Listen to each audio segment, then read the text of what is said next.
And today we're going to go over the fundamentals or the basics of SRI and of the first stage of care, the first level of care, what we call the season of discover, a little bit more about what that's about, as well as the first three stages, which really make up that first level, that first season. So we're going to go ahead and jump on in just a second.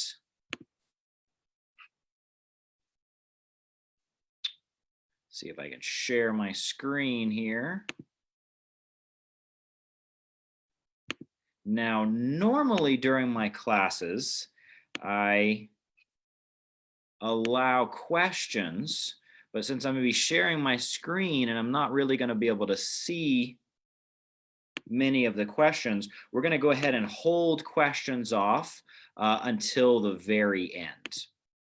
So like I said before, today we're going to be talking about the 12 stages of healing and the exercises that go along with that, the SRI. And SRI stands for Somato, which means body, Respiratory, which means breathing, and integration means getting the body and the breathing together. And like one of the things that Donnie Epstein, the founder of Network Spinal and the developer of SRI, always says is breathe in, breathe out. If you don't have that down, spiritual awakening and love and bliss and joy are the least of your concerns. So we really want to acknowledge and honor the fact that the basic things in life need to be honored and mastered.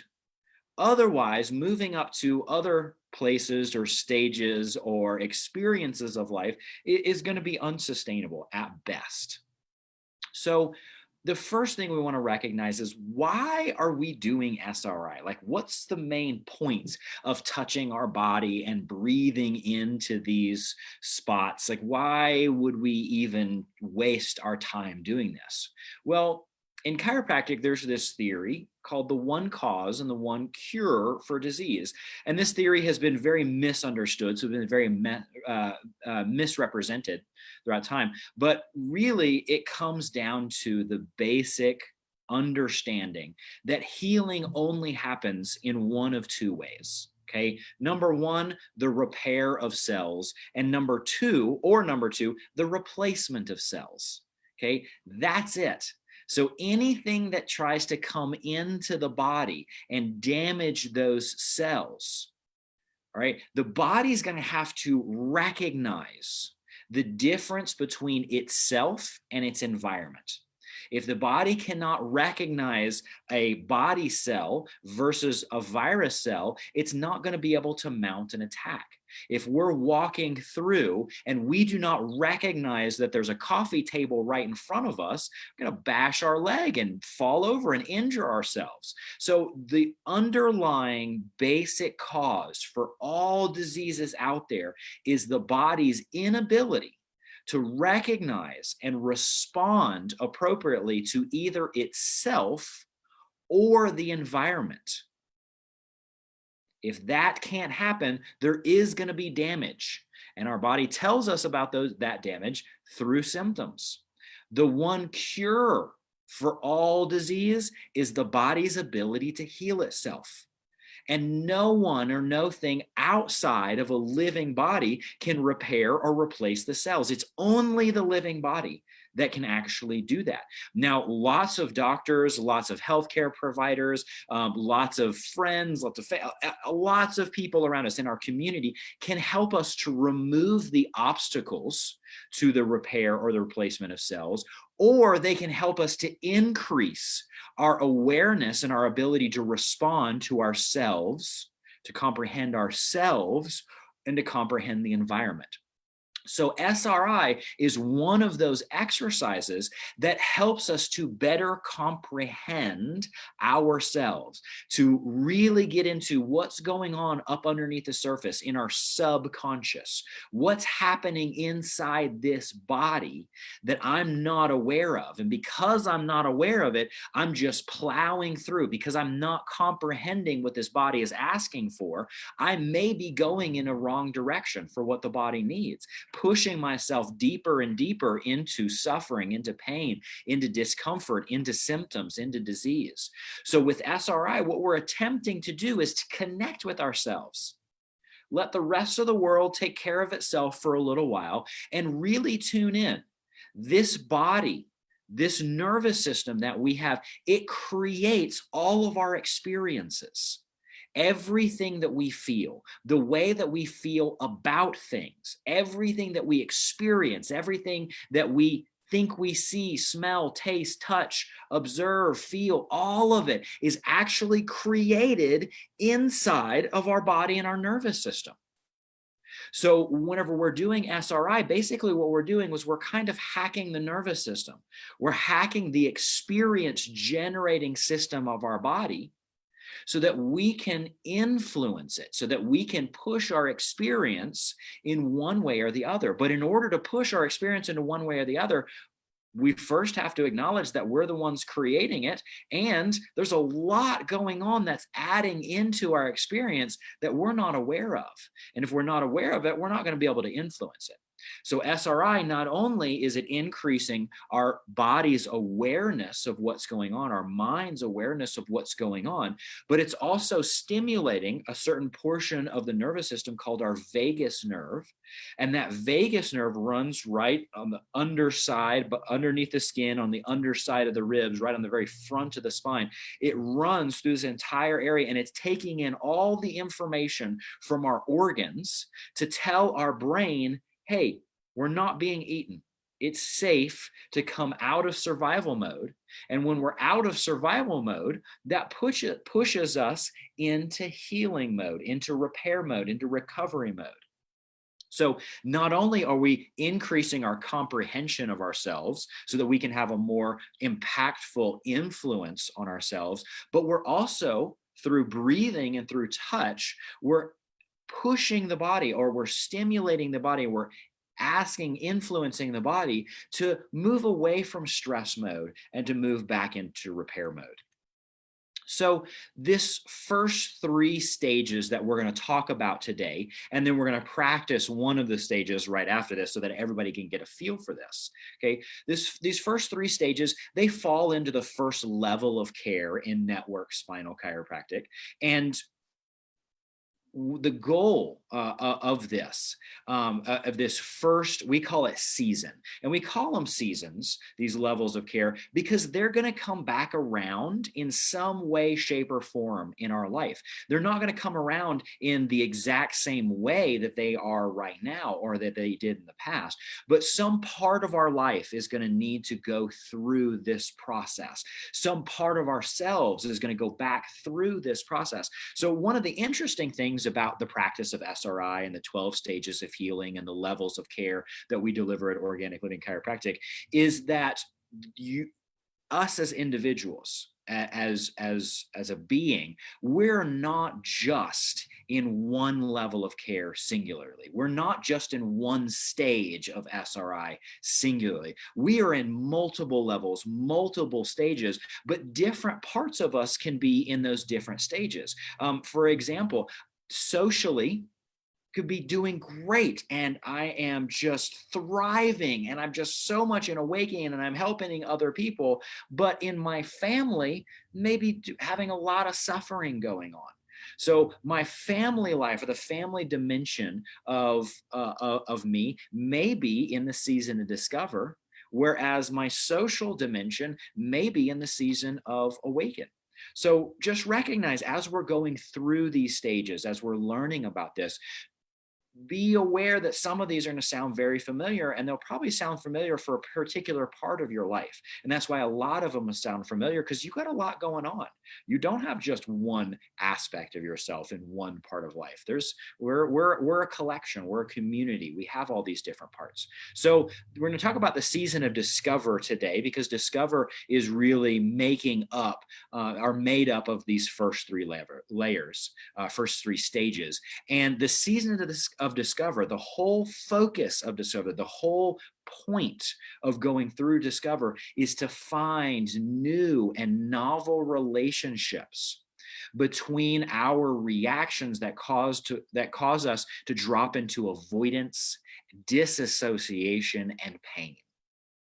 Pain is in our life to tell us that there's a problem. If our all of our energy goes into avoiding pain, then what we're really doing is we're avoiding what needs to happen. We're avoiding the information that's necessary to stimulate us or to push us towards that change. So the more we avoid pain and discomfort, the more we dissociate from the pain and discomfort that is going on in our lives, the more that we try to run and hide, the deeper and deeper into stuckness that we put ourselves into. Okay, there's a time and a place for positive thinking and looking on the bright side. And then there's a time and place to get raw and real and saying, you know what? I am not living up to my potential. Something is preventing me from being in the place that I know I need to be in life. Something is blocking me. Some way I'm tied up into being the best version of myself. And if that's what's going on in our life, then we need the pain. We need the discomfort. We may not like it, and you never have to like it. But the more we can discover, the more we can own these first three levels, the quicker we can become aware of pain and then use that energy and information to make that change. So just because we own pain, just because we own the season of discover, is not the same thing as just giving up and saying, oh, well, I'm just going to be in pain for the rest of my life. No, no, no, no, no. It's embracing that pain has a purpose, and I am going to master using this purpose so I can experience pain the shortest amount of time possible. All right. So, in the basics of SRI, the first basic focus is what we call the 3 A's. The 3 A's are aware, acknowledge, and accept. So, number one, just be aware. Be aware of the breath. Be aware of the movement. Be aware of the sensation. Be aware of the flow. Be aware of our thoughts. Be aware of our feelings. Okay? Just acknowledge that they're there, whatever they are. We could be going through this exercise and you're like, wow, I'm not really feeling anything. Okay, acknowledge that there's a little bit of numbness there. Or we're going through this exercise and you're like, I don't really know what I'm supposed to be doing. Okay, acknowledge that there's a little bit of confusion there. Okay, we don't need to judge it. We don't need to say, is this right? Is this wrong? We just need to say, oh, I'm feeling, I'm breathing, I'm moving. Oh, that's interesting. And just accept it. Accept it for what it is without trying to figure it out, without trying to change it. Okay. That pain is in our life in order to spur or motivate change. But every bit of information that we have, we need an equal amount of energy. And energy is the potential to do work. If we have information, but we don't have energy, we're not going to be able to produce that change. So this first level of care, these first 3 stages really have a lot to do with cutting out the wasting of energy, cutting out spinning our wheels and going nowhere. So that as the information starts to come in about what is, as we start to accept reality for what it is, we have more information to respond accordingly. Once we comprehend ourselves or the environment, we need to have the energy to be able to spur the action or to produce the change. And one really, really great way to get more energy is to stop wasting the energy that we have. So these 3 A's, this is very, very important. This is actually what makes this whole process work. So if you take nothing away from today's classes, just take away that when we become aware of reality, when we acknowledge reality, and when we accept that it is reality, that opens the door for us to being able to do something about it. And without those 3 things, we're off in fantasy land, and no real changes comes from fantasy land. So the second thing that we want to do is we want to feel our body with our hands. We want to feel our hands with our bodies. Or for those of you that know that you're what's called an external, you could feel the space around your body. So when we're in these different areas, what's different about these areas? Whenever I'm here, what's the breath like? What is the flow like? What's the movement like? Whenever I'm here, what's the space around me feel like? Does it seem to close in? Does it seem to expand out? Just being aware, acknowledging, accepting as we're touching, as we're focusing on the feelings underneath our hands, the feeling of our hands, the feeling of the space around us. Okay. We're going to create a sequence. Okay. In this, as we are breathing, being aware of the actual breath. Whenever I'm here, the breath is smooth and open. Whenever I'm here, it kind of gets a little bit choppy, or the breath just doesn't seem as full here. Whereas here, oh, the breath is completely full and it's almost effortless to breathe here, where here's a little bit of a challenge. Okay, so we could pay attention to breath. And when we're paying attention to breath, we will notice, if breath is a really good strategy for us to use to change, that somewhere within that breath, somewhere within that inhale and that exhale, there's going to be a place or a space that we can just let go into, that we can relax into, that it's almost like our body just takes over the movement, takes over the motion of that breath, and we're just observing. We're kind of just along for the ride. It's a a space or place of pure surrender and being. It's a portal, it's a doorway to just being. Okay. Now we can use movement with every breath we take. There's a rise and a fall of the chest. There's an expansion and a contraction of the ribs or of the belly. So if movement is a really good strategy for us, we're going to notice that between these three different places, there's a big difference in the way that they move. This one seems to have a full movement and it's effortless. Whereas this one right over here, it feels like the movement should go a little bit farther, but somehow it kind of doesn't. And it's blocked. And this one right over here, it's really, really tense. So the movement is just really small compared to this one over here, where the movement is just open and free. And same thing, if movement is the best strategy for us to focus on, then there's going to be a place or a space within that rise and that fall, within that expansion and that contraction, that we just drop into, that we just surrender and are just observing the process. Now, for most of us, it's actually going to more likely be somewhere in the exhale or in the collapse or relaxation of the movement that will find that place or space. But wherever that place or space is, we're just going to become aware of it. We're going to acknowledge it and we're going to accept it just the way that it is. And the last strategy that could work for us is going to be the flow of energy. Okay, as I'm breathing into this space, it just feels like everything is flowing nice and easy and effortlessly. But whenever I go over here, it just seems like the energy just kind of gets a little stagnant or gets a little bit sharp, or, just this really weird, anxious, something's just not right over here. Okay, but the same thing, as we're going through and the breathing and the movement, if we're focused on energy, there's going to be a place in that flow that we can just drop into, that we can let go, that we can just observe. It's a doorway, it's a portal into just being. So, regardless of which strategy we use, we're going to use the strategy or multiple strategies that allow us to find that place or space the most effortlessly.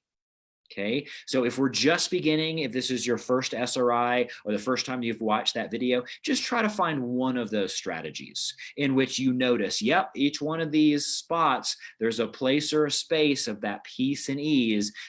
All of these spots, they're the place or space, and they're not the same, but at least whenever I'm focusing on either the breath or the movement or the energy, at least I can find that place or space in each one of these. Okay.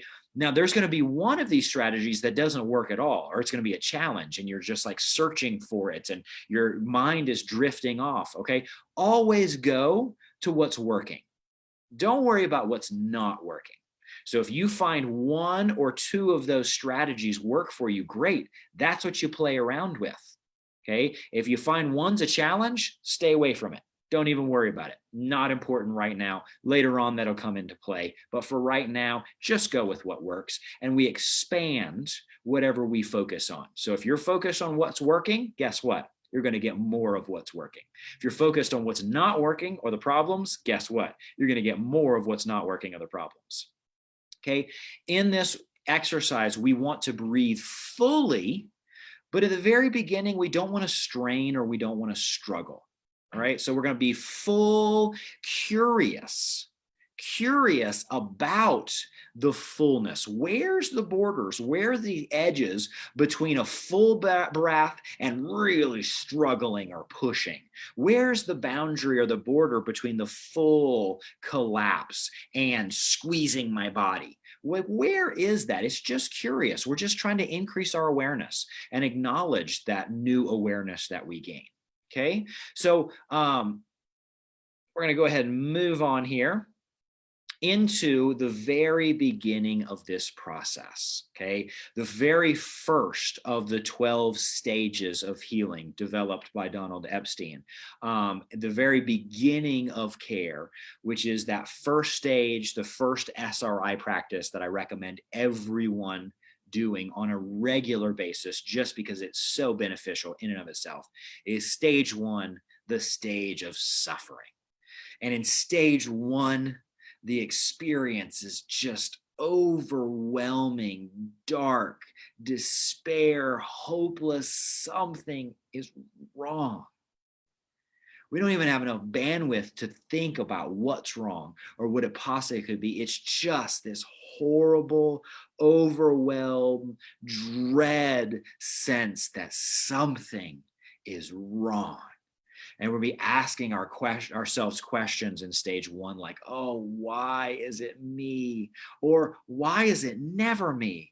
What's wrong with me? Why does this happen to me?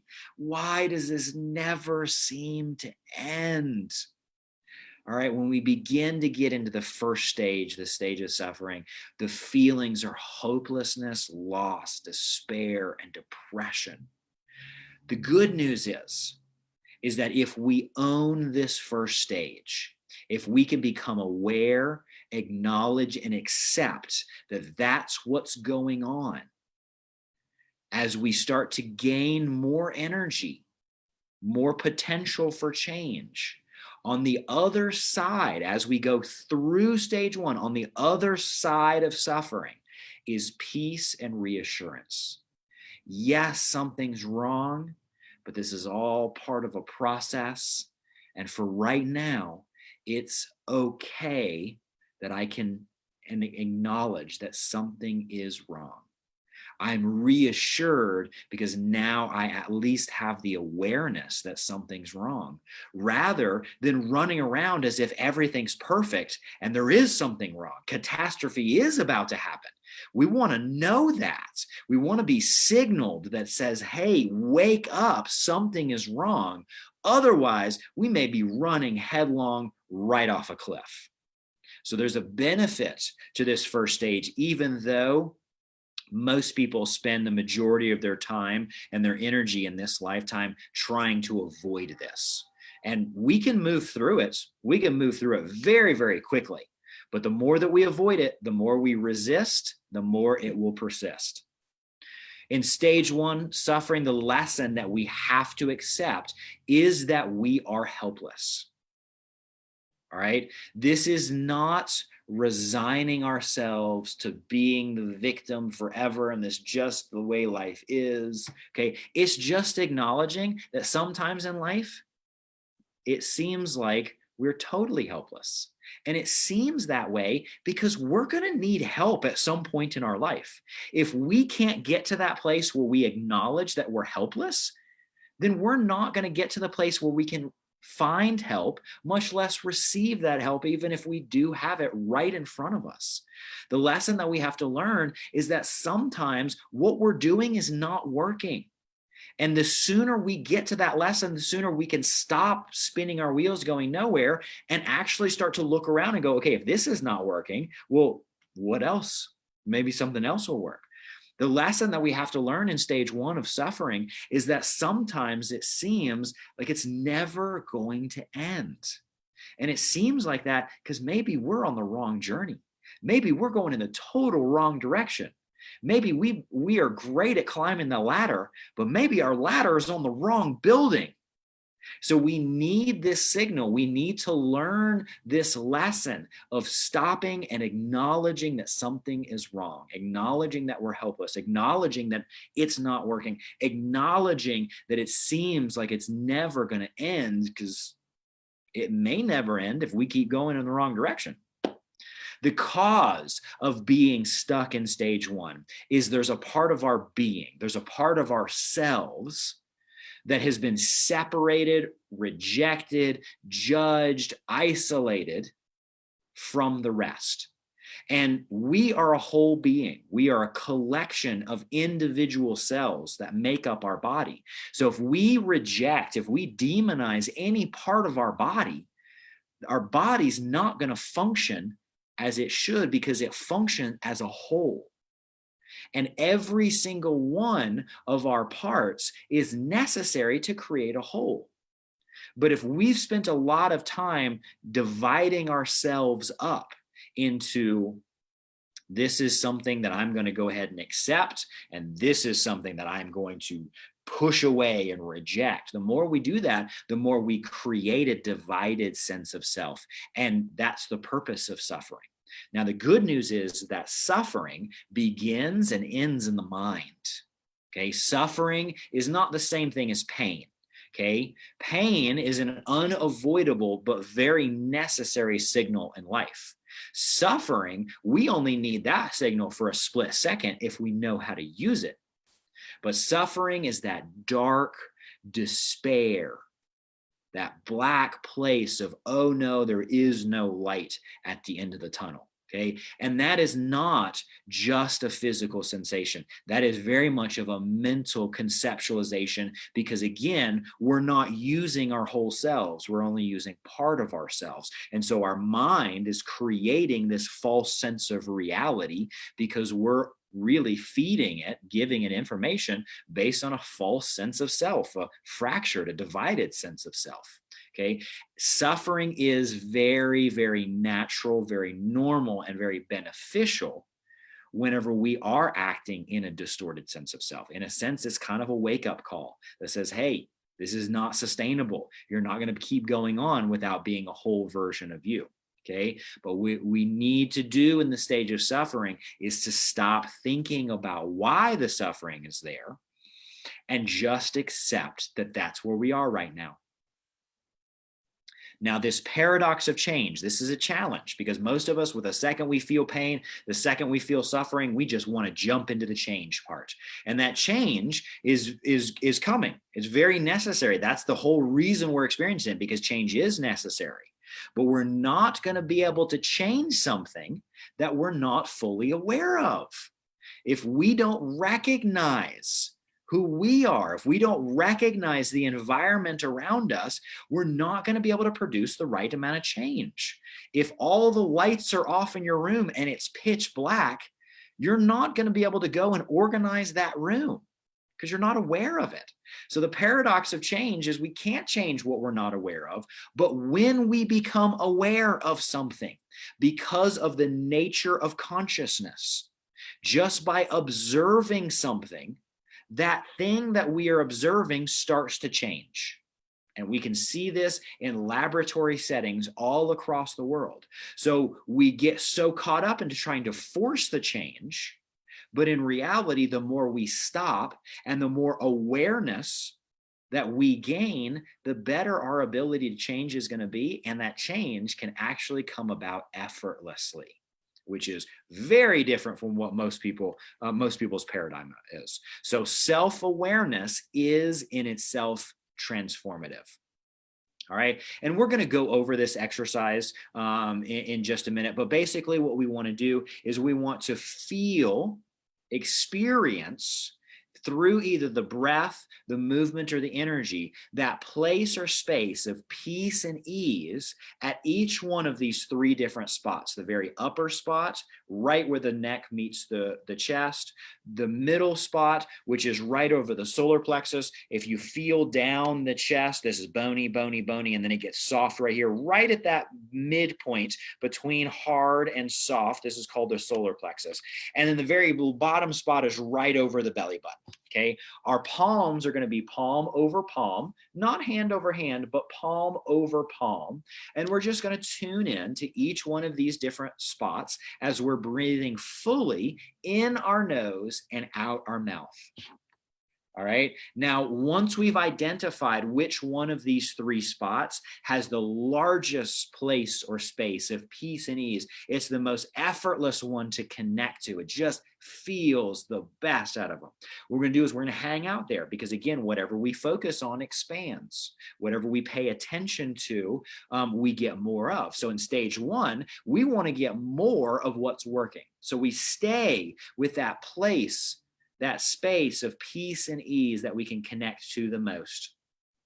And then we're just going to do one quick breath just to check in on one of those other areas, and then back to our favorite spot, back to the most connected spot. We're going to do 3 to 4 breaths at that favorite, most connected spot. Then we're going to move to one of the other spots, and we're going to say something like, sometimes it seems like I'm so helpless.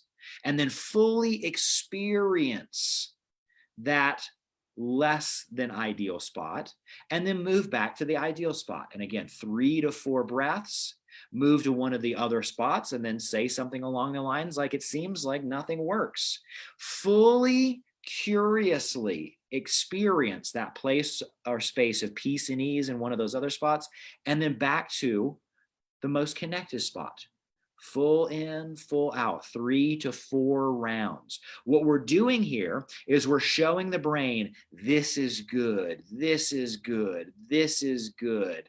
Well, not so much. This is good, this is good, this is good. Meh, this is good. And as we get into that rhythm of this is good, this works, as we get into that rhythm, we can sneak one of those other spots into that rhythm. So this is good, this is good, this is good, this is good. Whoa, we just snuck it past the brain's belief of this bad part of ourselves, or this disconnected part of ourselves, or this part of ourselves that we didn't want to pay attention to. Okay, so we're developing this rhythm of this is good, this is good, this is good, comparison. This is good, this is good, this is good, comparison. And as we go through and we really drop into that rhythm, what we'll notice is that at one of those comparison times, we'll experience a change. The breath will change, the movement will change, the flow of energy will change, that place or space of peace and ease and connection, that will change in one of these spots that wasn't our favorite, wasn't the easiest to connect to. And once that happens, guess what? You've accomplished stage one. Now, you can move on to stage two, or you can keep doing stage one at different parts in your body. And we want to start off with these 3 main areas because these are the branching or the divisions of this vagus nerve over here. However, we can use any spot on our body, any spot that's super, super connected, that we can feel that peace and ease and that space or place of just being able to drop in and be. And we can use any spot that's a challenge to experience, that's a challenge to feel, that just seems a little bit disconnected or majorly different, but not in a positive way from whatever spot that we identify as our most connected spot. So that's going to be stage one, and we're going to practice that in just a minute. But just want to talk real quick about the rest of the season of Discover, which would be stage 2, polarities, rhythms. Okay. Society right now there is a large amount of stage 2 going on around us. I'm looking out, I am seeing signs of stage 2 happening all over the place. So those of us that have struggled to get into and through stage 2, there's a lot of energy in our environment right now that can be pushing us in that direction. And anytime that we've tried to skip over or avoid stage 2, we're almost going to be forced into it at this time in history. And if you're watching this at a future date, if you're watching this as a recording, this is kind of during the time of everyone being quarantined and these stay-at-home orders because of the COVID-19 virus is being tracked and being watched right now. So this stage 2, the polarities, the rhythm, the experience of this is, oh, something's wrong. And God dang it, it's got to be caused by that. Something's wrong, and oh man, this is what's wrong. This thing over here, this is the bad thing. All right. And it's caused by that bad person over there. And oh man, it's going to be so great whenever we get through this. But man, right now, it's just not fair that this is happening. It's this big shift back and forth. We're no longer in that dark place of suffering. However, we're not in the place where we can really identify how to move forward. So we're just swinging back and forth between what's wrong and something better than focusing on what's wrong. And something better that's focusing on what's wrong, maybe to try to blame or to find a cause for that. So in stage 2, it's really about something's wrong. There's this cause, and it's definitely not me. Something else. Something's the bad guy. Something's the villain. I got to be the victim. All right. So the questions that we'll ask ourselves in stage 2 is, what's causing this? Who is right or wrong in this situation? Who's going to be able to fix this? Who can be my hero? What is the best that's happening right now? Or, oh man, what is the worst that's happening right now? Why did they do this to me? Or what is this pattern that's going on here? Okay, when we get into the very beginning of stage 2, we're going to experience the anger and the hunger to make some sort of change because we just can't stand it anymore. This desire for change. But in stage 2, we don't yet have enough awareness to really know how to change, to know what to change, or who really needs to change, much less who do we go to help us in change. Okay, but the good news is as we move through stage 2, as we dive into it and move to the other side, the feelings that we're going to start to get is identification, energy, and hope. Yes, change is possible. I'm feeling that this change is necessary, and we're going to be able to get into the identification of who and what needs to change. The lesson that we have to learn and accept in stage 2 is that there are polarities in life. There are seeming opposites. There's rhythms to those seeming opposites. There's sun up, there's sun down. There's tide come in, tide come out. And these can be seeming contradictions at times. They're not really contradictions. They're two halves of the same coin. But if we're very, very identified with a certain way of being, and we've been so caught up into the judgment of this side is good and that side is bad, then these polarities can be very, very disruptive in our lives. Okay. But we have to be aware that life is based on a process, not an event. Okay, everybody wants the snapshot of the champion crossing the finish line. But we got to recognize is the process, the series of miniature tiny events, all of the training, all of the fueling, all of the meals, all of the learning, all of the pushing ourselves that went in before that seeming event. Now, we like to see life as an event because we watch a lot of TVs, a lot of movies where there's all these montages where all the hard work gets done with a happy song in a really short period of time. And what we focus on is the big glory that comes along in it. Or in our sporting events where we go show up at the stadium and we see the big event. But that's not really how life works. Life is a process. It's goes through stages of development, stages of healing, seasons of our lives.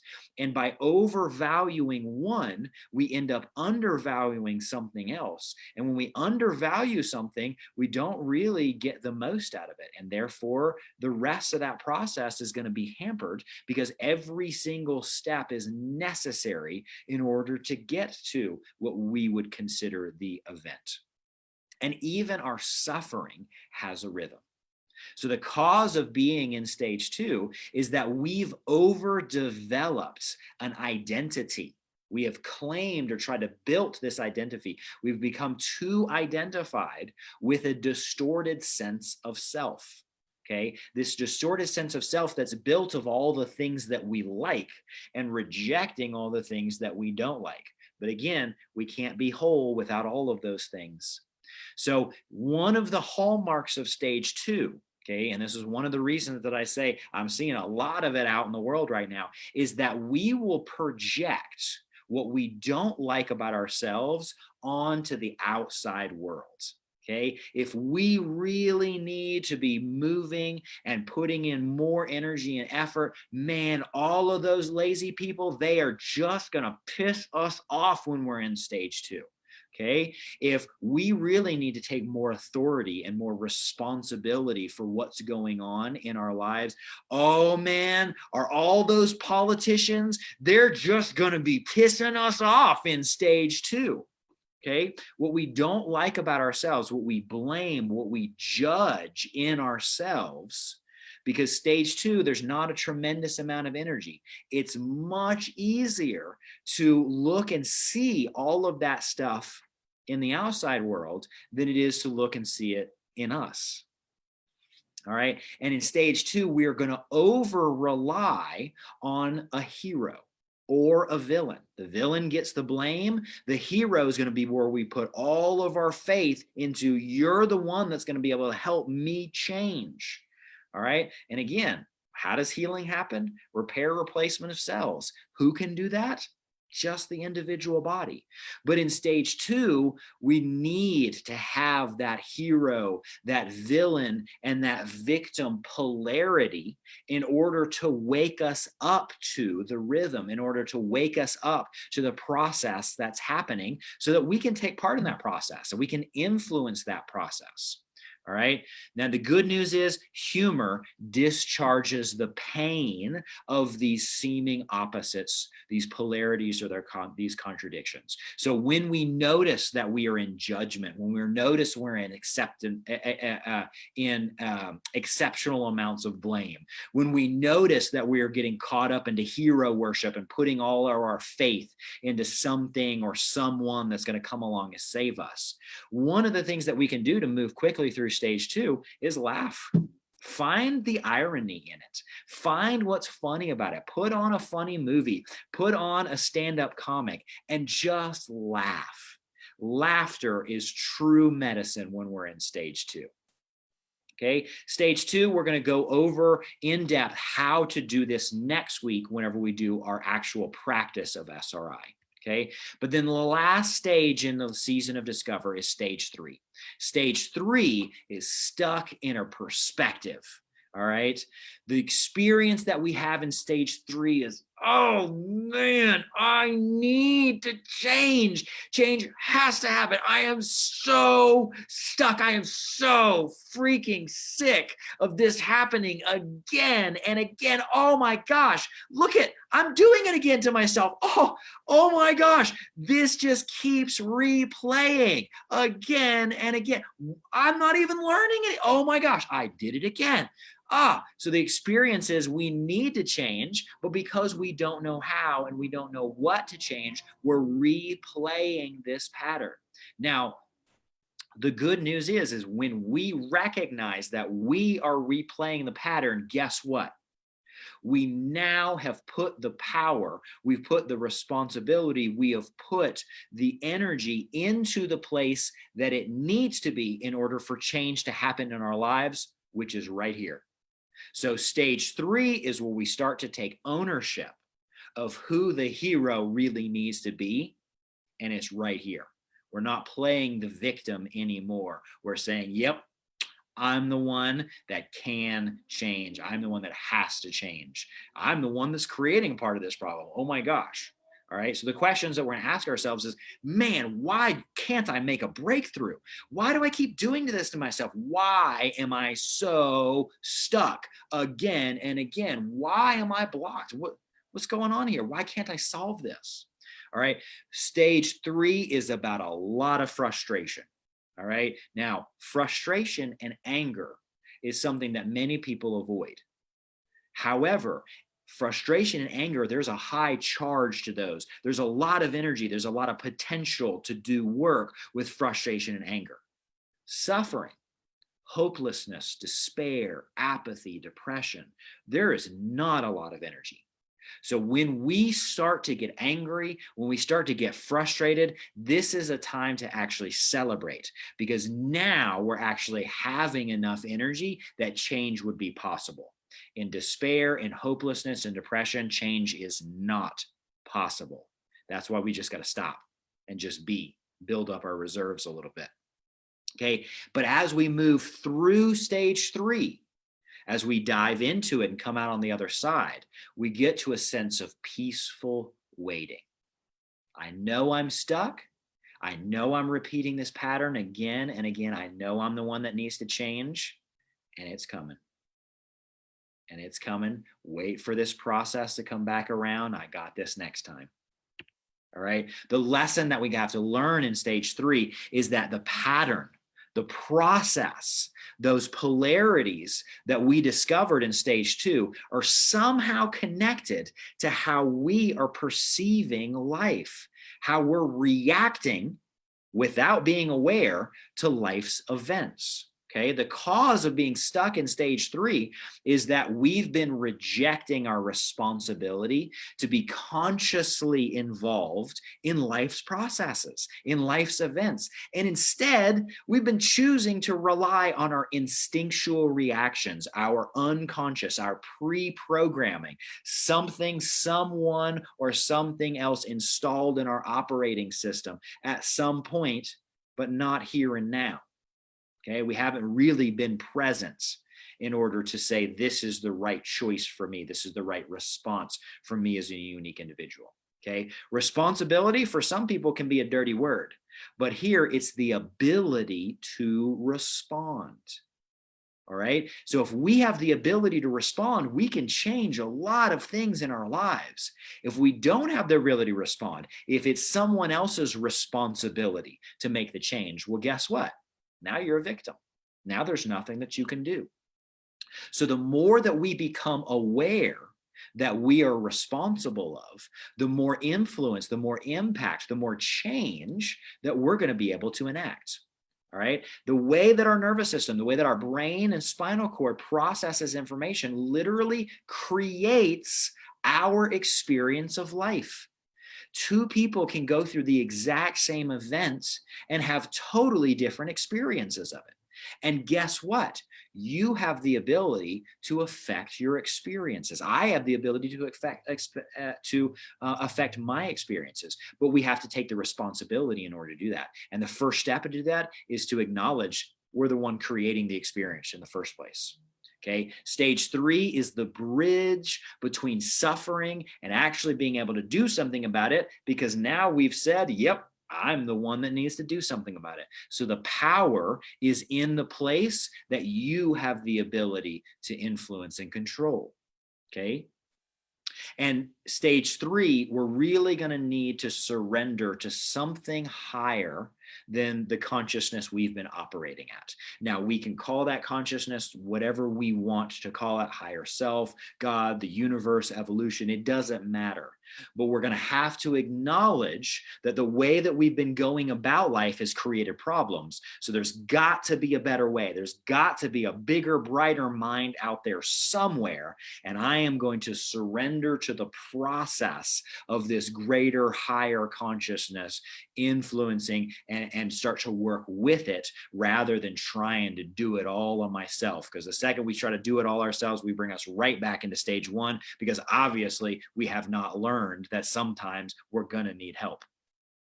All right. And the last thing for stage 3 is that naming the condition, thinking about the problem, talking about what's going on. In stage 3, it stops the progress. Okay. So the more we notice ourselves ruminating about the problem, the more we need to take the responsibility, catch ourselves, and somehow, some way, using some tool, some strategy, shift our focus into something that's practical and is a better use of our time and our energy. Last thing, we have to feel it to heal it. Discover is about acknowledging what is and recognizing that many times we've wasted the energy that we need to make the change by trying to avoid feeling bad. So the good news is we can move through the season of discover really quickly. We can move through stage 1, 2, and 3 extremely quickly, but we have to be aware of it, and being aware of it means feeling it. Awareness is a double-edged sword. Without awareness, no change is possible, but becoming aware of a problem sucks. And we have to embrace it sucks and acknowledge that it sucks, and then we can move through it. So now we're going to go ahead and practice. So everybody go ahead and find a place or space that you can lay down or sit upright. Ideally, this is best if you can lay down. There's nothing around you. You can kind of relax. Okay, so just go ahead and find a place or a space that you can kick back and relax. Put yourself into a place or a space in which you're not going to be disturbed over the next few minutes.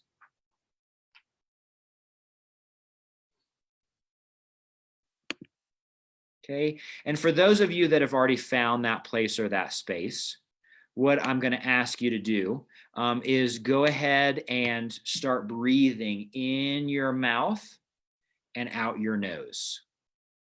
In the mouth and out the nose. And just get into the rhythm. Just get into the flow of breathing in the nose and out the mouth. In the nose and out the mouth. Now, what we're going to do is we're going to start palm over palm on the very upper portion of our chest, right below our sternum. Breathing directly underneath our hands. And as we're breathing directly underneath our hands, we're just going to try a couple of these strategies. Okay, so we're just going to focus on the breath, focus on the inhale and the exhale. And as we're exploring the full inhale and exhale, just pay attention. Is there a place, is there a space within that process of inhale and exhale that you're able to just drop into, that you're able to just let go? It's almost like the body just does it for you and you are just observing it. It feels nice. It feels, you feel at ease. There's an effortlessness to it. Full breath in, neither holding at the top of the breath nor holding at the bottom of the breath. It's almost like the inhale just flows directly into the exhale, which flows directly into the inhale, which flows directly into the exhale. Now we're going to switch strategies and we're going to play around with movement. We're going to fully expand the upper portion of the chest. We're going to fully acknowledge the rising of the chest. And as the air falls out of us, we're going to acknowledge and explore the full relaxation, the full dropping in, the full compression. So expand and relax that upper portion of the chest, one flowing directly into the other, and just being curious. Is there a place, is there a space within that process of expansion and contraction, of rise and fall, that you can just drop into, that just feels like your home, that you can just let go and observe the process? It's almost like the body's doing it for you, and it's so peaceful and it's so effortless and it's so easy. Where is that place or space? How big is that place or space? When does it start? When does it end? And now the last strategy that we're going to try is the flow of energy. So as we're breathing, during the inhale, feel all of the space flowing into the body. And as we exhale, feel all of that space flowing out of the body. As we inhale, feel the flow within the body. As we exhale, feel the flow within and around the body. And just pay attention. Is there a place, is there a space within that flow that it's just things seem to automatically happen? Just kind of takes on a momentum of its own, and we can just observe the process without struggling, without striving. Now, out of those three strategies, the breath, the movement, or the energy, which one of those three did you notice? Were you able to experience that place or that space of peace and ease the most effortlessly, the easiest? Did you notice that you could definitely identify, oh yeah, this during this strategy, when I'm paying attention to the breath, I can definitely feel it. Whenever I'm paying attention to the movement, I can definitely find it. Whenever I'm paying attention to the energy flow, it's definitely there. Okay, whichever strategy that was for you, just go ahead and stick with that strategy. So now we're going to take the hands and we're going to move the hands directly over the solar plexus. Okay, the solar plexus is, again, the bony part of the chest, right whenever it becomes soft. That junction between the soft and the hard, that's the solar plexus. So place palm over palm directly over the solar plexus. Fully experience whatever strategy is working for you directly underneath the hands, nowhere else. The breathing starts and ends directly underneath the hands. The movement starts and ends directly underneath the hands. The flow of energy starts and ends directly up underneath the hands. Just take a minute or so and experience whichever strategy that you're using directly under the solar plexus.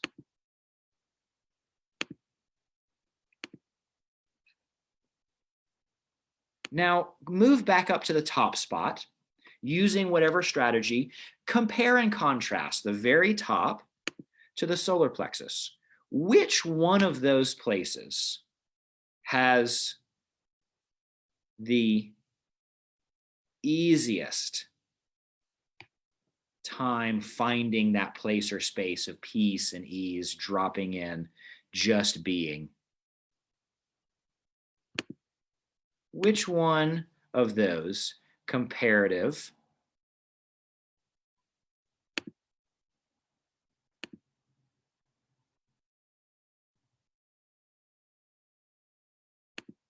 do you notice is easier to connect to? Whichever one that is, just stay with that one. Stay with the one that's the easiest to connect with. Now, we're going to go down to the belly button, directly over the belly button. Fully expand, fully collapse, and just experience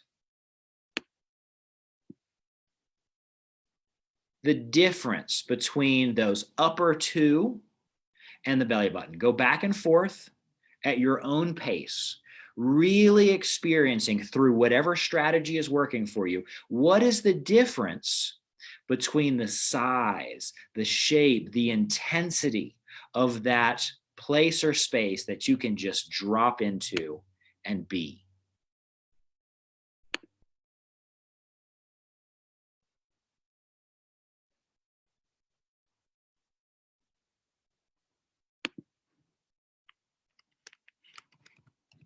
Now, whichever one of those three works best for you, go ahead and stay with that one for the time being. In the nose, out the mouth, using whatever strategy works for you, the movement, the breath, the energy flow, really embracing and fully accepting that place or space of peace and ease. About 3 to 4 rounds. Now we're going to identify which one of those other 2 spots, so the spot that we're on right now, the most connected spot, we're going to call that spot number 1. Okay.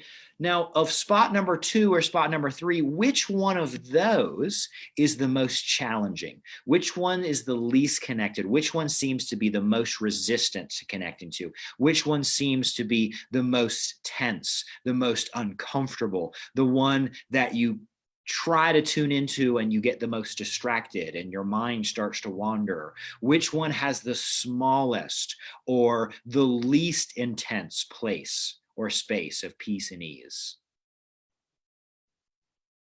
So checking in on spot number 1, the most connected, really experiencing that place of peace or ease, and then moving to one of the other 2 spots and really differentiate between those other 2 spots, which one is the most challenging. The most challenging, we're going to call spot number 3, or our least favorite one.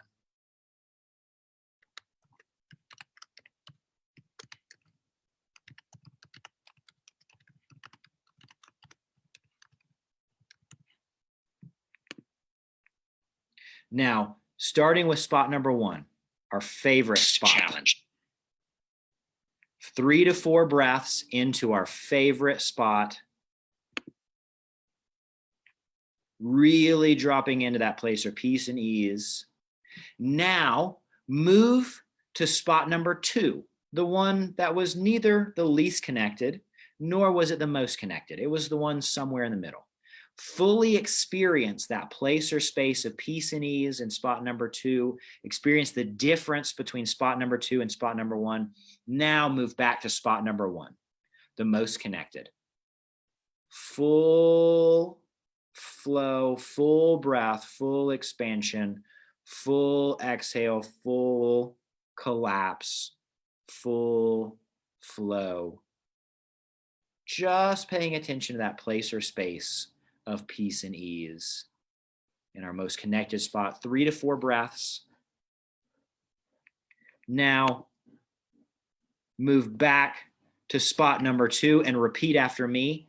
Sometimes it seems like I'm so helpless. Go. Sometimes it seems like I'm so helpless. Now explore spot number 2. Fully experience. Is there anything different about that place or space of peace and ease? Now back to spot number 1. Completely being aware, acknowledging what we're aware of, accepting what we're acknowledging, really owning, dropping into that place or space of peace and ease, reveling in how good it feels to connect to ourselves here.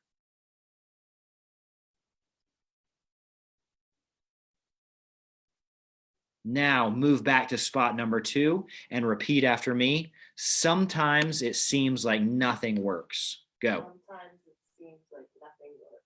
And now really use your strategy here in spot number 2, whether it's the breath, the movement, the energy flow, experience it. Is there anything different?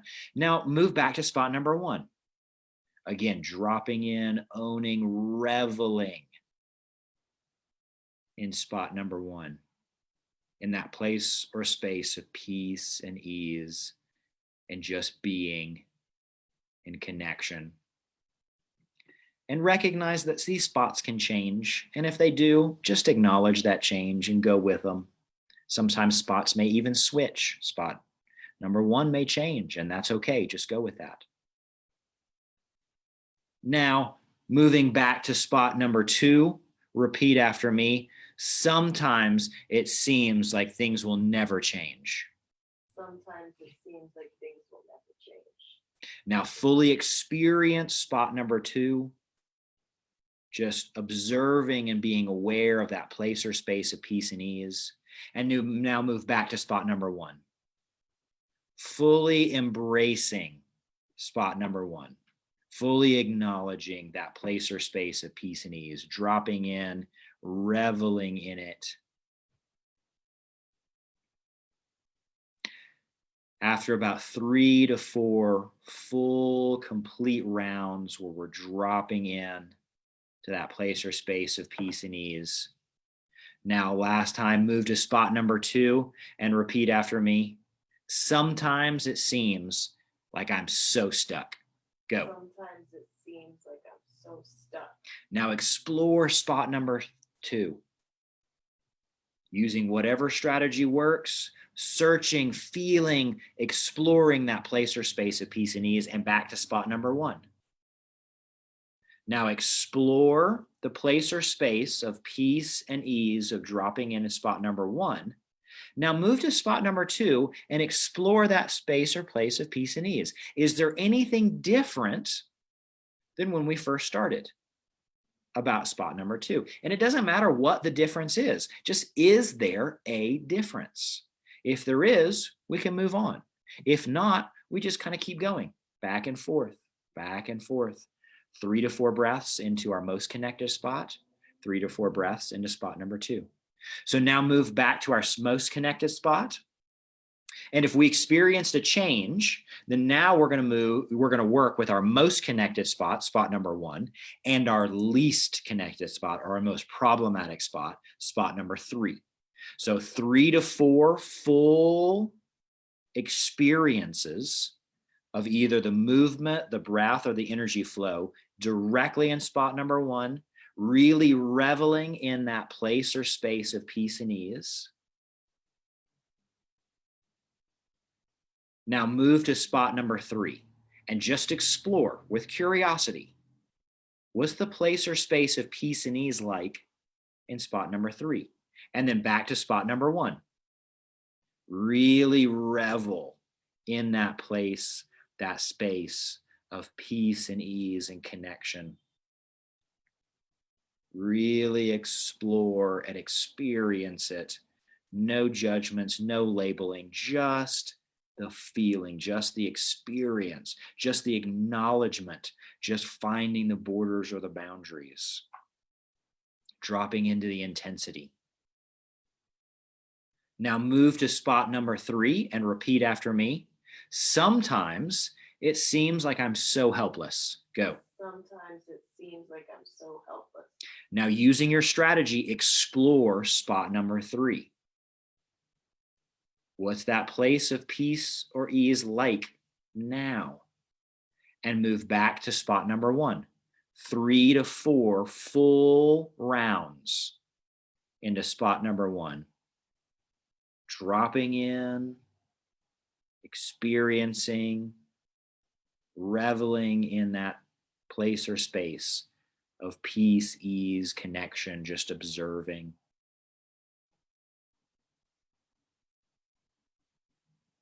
And now move back to spot number 3 and repeat after me. Sometimes it seems like nothing works. Go. Sometimes it seems like nothing works. Fully experience the breath, the movement, or the energy flow in spot number 3. Curious about that place or space of peace and ease, and move back to spot number 1. 3 to 4 full, complete, experiential awareness producing rounds directly underneath the hands.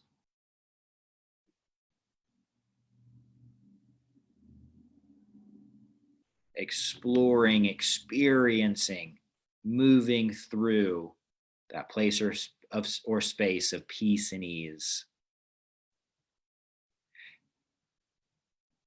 And now move back to spot number 3 and repeat after me. Sometimes it seems like things will never change. Go. Sometimes it seems like things will never change. Now, curiously exploring and experiencing that full round, that full cycle. What's different about that place or space of peace and ease, and move back to spot number 1. Whatever strategy is working for you, whether it's the breath, the inhale, the exhale, the energy flow, in, out, around, back, forward, whether it's the expansion or the contraction, experiencing that place or space of peace and ease in whichever one of those strategies is working for you.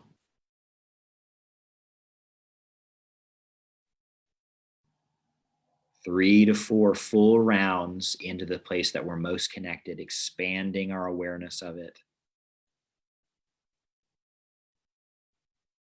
Now move to spot number 3. And last time, sometimes it seems like I'm so stuck. Go. Sometimes it seems like I'm so stuck. Now fully experience spot number 3. Is there anything different about spot number 3, about that place or space of peace and ease? And now back to spot number 1. Fully experiencing that place or space of peace and ease. Now move back to spot number 3 and just curiously explore the place or space of peace and ease in spot number 3. Is there anything different about it? Doesn't matter what that difference is. Maybe it expanded, maybe it contracted, maybe it got better, maybe it got worse. But if we produce different, that's the goal. Now, if we can produce a difference, and it's a positive difference, in spot number 2 and spot number 3, if spot number 2 and spot number 3, if those places or spaces of peace and ease and connection become more similar to spot number 1, that's how we know we have the ability, we have the bandwidth, we have the energy to move into stage 2. Now, next week, we're going to explore many different stages, but we're going to explore them experientially. So tuning in next week is just going to be the exercise portion of SRI, and we'll go through as many stages as is beneficial for those who are participating in the moment. Okay. And there's not going to be a lot of talking. So if this one was a little bit boring, if you were like, hey, I really wish that we just got more of the experience, guess what? Next week is going to be all for you. So thank you so much for joining us. If anybody has any questions, please go ahead and type them into the chat, put them up on Facebook. If you're watching this recording later, at a later date, please feel free to message us, to email us at organiclivingchiropractic@gmail.com. You can Facebook message us. You can call our office or text our office phone line. Please, please, please, let's get this information out there and make sure that everybody has the ability to move through these stages, to move through these different levels, so that we can, as a society, have and experience more healthy, connected individuals, which makes a more healthy and connected society. So thanks for joining us. We love you, and we will see you soon.